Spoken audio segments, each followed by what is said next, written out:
Hello football fans, what's up everyone? If you woke up today, check the Champions League squad list and asked yourself, wait, where is Rodrigo? Don't worry, you're not alone. Rodrigo's absence from Real Madrid squad for the Champions League match raised a lot of questions, speculation, concern, and even conspiracy theories online. But the truth behind this decision is much more strategic and smarter than it looks. Today, I'm going to break down everything for you. Why Rodrigo was left out, what this decision says about Alvaro Arbeloa's early days as head coach, how this affects Real Madrid in the Champions League, and what we should expect from Rodrigo for the rest of the season. So make sure to like the video, subscribe to the channel, and stay until the end, because this story involves squad management, pressure, injuries, behind-the-scenes decisions, and Real Madrid's European future. Match context. Real Madrid have a crucial Champions League fixture at the Santiago Bernabeu, hosting AS Monaco in the 7th round of the group stage.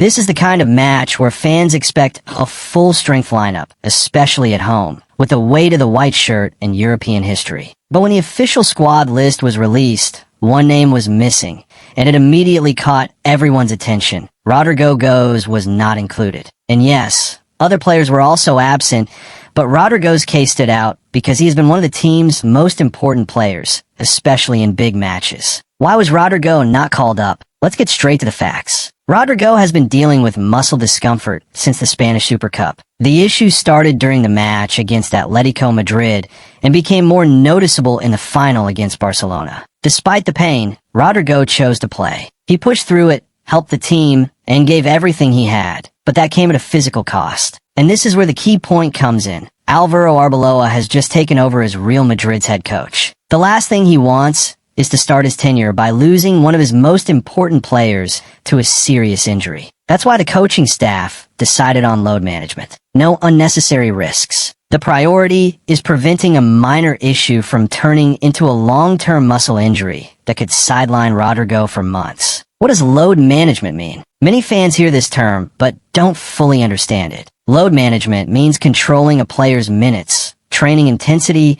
and match participation to avoid physical overload. In modern football, this is essential. The calendar is brutal. Constant matches, travel, pressure, and high intensity. In Rodrigo's case, Real Madrid decided it was better to lose him for one match than risk losing him for 10 or 15. Alvaro Arbeloa's view. This is where things get even more interesting. Arbeloa knows Rodrigo very well. During his time with Castilla, he closely followed the development of many young players and understands exactly how valuable Rodrigo is to the squad. Before the match against Albacete, Arbeloa publicly praised the Brazilian. He highlighted Rodrigo's exceptional quality, the big moments he has already delivered for the club, and the fact that he had been regaining his best form in recent months. In other words, this is not about distrust, punishment, or internal issues. This is about protection. Arbeloa wants Rodrigo fit, confident, and available for the decisive stages of the Champions League. Rodrigo's season so far. In the 2025-26 season, Rodrigo has played 24 matches and scored 3 goals. At first glance, those numbers might not impress everyone, but anyone who truly understands football knows Rodrigo offers far more than statistics. He contributes to build-up play, helps defensively, creates space for teammates, and consistently steps up in big games. He has already decided classics,